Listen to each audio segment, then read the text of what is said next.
welcome to my YouTube channel. My name is Isha and I'm thrilled to share my knowledge and experience on the topic of contract and types of contract. This is second part of video on this topic. So let's dive in and learn together. पहले हम थोड़ा सा revise कर लेते हैं. हमारा जो first part था वीडियो का उसमें हमने कॉन्ट्रैक्ट की लॉ ऑफ कॉन्ट्रैक्ट को देखा. उसके बाद हमने रेफरेंस देखा पाकिस्तानी कॉन्ट्रैक्ट 1872 का. उसके बाद हमने एग्रीमेंट की कुछ टाइप्स पढ़ी. फिर हमने कॉन्ट्रैक्ट के जो है वो एलिमेंट्स पढ़े और हमने ये देखा कि सब कॉन्ट्रैक्ट्स तो एग्रीमेंट्स होते हैं लेकिन सब एग्रीमेंट्स जो वो कॉन्ट्रैक्ट नहीं होते. नेक्स्ट आज हम देखेंगे essentials of a valid contract. कौन से एसेंशियल्स हैं, एलिमेंट्स हैं जिनके बगैर जो कॉन्ट्रैक्ट है वो वैलिड नहीं होता. फर्स्ट ऑफ ऑल इसमें ऑफर एंड एक्सेप्टेंस होती है. एक पर्सन जो है वो ऑफर कर रहा है कोई और दूसरा पर्सन उसे एक्सेप्ट कर रहा है. फॉर एग्जाम्पल एक पर्सन जो है दूसरे पर्सन को कार सेल कर रहा है और वो उसकी ऑफर को जो है एक्सेप्ट कर रहा है, तब जो है वैलिड कॉन्ट्रैक्ट होता है. सेकेंड उसमें लीगल ऑब्लिगेशन होती है. एक वैलिड कॉन्ट्रैक्ट जो है वो लीगल ऑब्लिगेशन जो है वो क्रिएट करता है कि जो पार्टीज के दरमियान अगर कोई पार्टी उसको फुलफिल नहीं करती तो दूसरा पर्सन जो है वो कोर्ट से हेल्प ले सकता है. फॉर एग्जाम्पल एक पर्सन जो है दूसरे पर्सन को फ़ोन सेल करता है और वो उसको इन रिटर्न पैसे नहीं देता, तो जिसने फ़ोन सेल किया वो कोर्ट से हेल्प ले सकता है. थर्ड है लॉफुल कंसीडरेशन. कंसीडरेशन का मतलब होता है समथिंग ऑफ वैल्यू. कोई भी चीज़ जिसकी कोई वैल्यू है वो एक्सचेंज की जाए पार्टीज के दरमियान, इसको हम कंसीडरेशन कहते हैं. फॉर एग्जाम्पल एक पर्सन जो है दूसरे पर्सन को फ़ोन सेल कर रहा है, तो वो जो फ़ोन सेल कर रहा है उसके लिए कंसीडरेशन फ़ोन के बदले में मिलने वाले पैसे हैं, और जिसको फ़ोन सेल कर रहा है उसके लिए कंसीडरेशन वो फ़ोन है.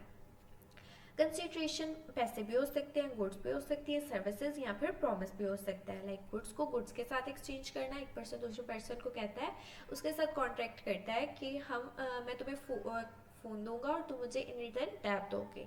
इस पर उनका कॉन्ट्रैक्ट होता है. तो ये गुड्स के लिए जो है कंसीडरेशन, उसकी दोनों के लिए कंसीडरेशन जो है गुड्स होगी. इसी तरह सर्विसेज या प्रोमिसेस के लिए भी जो है वो कॉन्ट्रैक्ट किया जा सकता है. कंसिडरेशन जो है वो लॉफुल होनी चाहिए, कोई भी इलीगल चीज़ जो है वो इन्वॉल्व नहीं होनी चाहिए. फोर्थ हमारे पास कैपेसिटी ऑफ पार्टीज. पार्टीज जो है वो कैपेबल होनी चाहिए कि वो कॉन्ट्रैक्ट कर सके, कॉन्ट्रैक्ट में एंटर हो सके. इसका मतलब ये है कि एडल्ट्स हो, क्योंकि माइनर जो है वो कॉन्ट्रैक्ट नहीं हो सकते. अगर माइनर कॉन्ट्रैक्ट करते हैं तो वो वैलिड नहीं होता. मेंटली साउंड हो, मेंटली स्टेबल हो, मेंटली अनस्टेबल के साथ भी वैलिड कॉन्ट्रैक्ट नहीं हो सकता. फिफ्थ है फ्री कॉन्सेंट. वो अपनी मर्जी से कॉन्ट्रैक्ट करें, किसी प्रेशर के बगैर, अनड्यू इन्फ्लुएंस, किसी भी इन्फ्लुएंस की वजह से नहीं. फॉर एग्जांपल पेरेंट्स अपने चिल्ड्रन को इस वजह से फोर्स ना करें कॉन्ट्रैक्ट करने के लिए कि वो पेरेंट्स हैं. It was just an example. वैसे भी अंडर 18 जो है कॉन्ट्रैक्ट नहीं होता. It was an example. Miss representation नहीं होनी चाहिए आपके कॉन्ट्रैक्ट के दरमियान. कोई भी आपकी इंफॉर्मेशन जो है वो फाल्सली मैंशनड नहीं होनी चाहिए, कोई फ्रॉड नहीं होना चाहिए. लॉफुल ऑब्जेक्ट होना चाहिए. लाइक जिस भी ऑब्जेक्ट के लिए आपका कॉन्ट्रैक्ट हो रहा है वो इलीगल नहीं होना चाहिए. फॉर एग्जांपल ड्रग्स वगैरह के लिए कॉन्ट्रैक्ट नहीं किया जा सकता. नेक्स्ट है हमारे पास राइटिंग एंड रजिस्ट्रेशन. कुछ कॉन्ट्रैक्ट्स जो हैं उनमें राइटिंग और रजिस्ट्रेशन जो है वो वैलिड होती है, नेसेसरी होती है, उसके बगैर कॉन्ट्रैक्ट नहीं होता. वर्बल जो है कॉन्ट्रैक्ट्स जो हैं वो भी हो जाते हैं, लेकिन सर्कमस्टेंसेस पे डिपेंड करता है. कुछ में जो है राइटिंग और रजिस्ट्रेशन जो है वो वैलिड होने के लिए ज़रूरी होती है. Certainty of terms. जो भी टर्म्स है कॉन्ट्रैक्ट की वो क्लियरली मेंशन होनी चाहिए, सर्टेन होनी चाहिए, श्योर होगा तभी तो पार्टीज जो है वो एग्री करेंगे उन टर्म्स एंड कंडीशन से. नेक्स्ट है हमारे पास पॉसिबिलिटी ऑफ परफॉर्मेंस. वो जो कॉन्ट्रैक्ट है वो परफॉर्म कर सके पार्टीज. परफॉर्म करने के लिए पॉसिबल होना चाहिए. फॉर एग्जांपल एक पर्सन दूसरे पर्सन कहता है मैं तुम्हें 5 फ़ोन्स जो हैं वो सेल करूंगा, लेकिन उसके पास 5 फ़ोन्स नहीं है, तो वो सेल कैसे कर सकता है. यहाँ पे पॉसिबिलिटी नहीं है परफॉर्मेंस की, रिसोर्सेज की कमी की वजह से. नेक्स्ट है हमारे पास नॉट एक्सप्रेसली डिक्लेयर्ड वॉइड.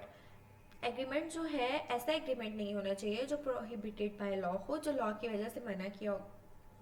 जैसे फॉर एग्जांपल उस पर माइनर इन्वॉल्व हो तो वो ऑलरेडी वाइड होगा. लाइक वो उसमें कोई भी लीगल जो है आपकी इन्वॉल्वमेंट नहीं हो सकती, लीगली बाइंड नहीं हो सकता.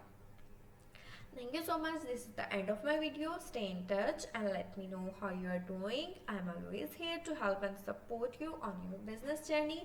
आपका कोई भी क्वेश्चन हो इस टॉपिक से रिलेटेड या फिर किसी भी स्पेसिफिक टॉपिक पे आपने अपनी वीडियो बनवानी हो, just comment in the comment section and I will make the video.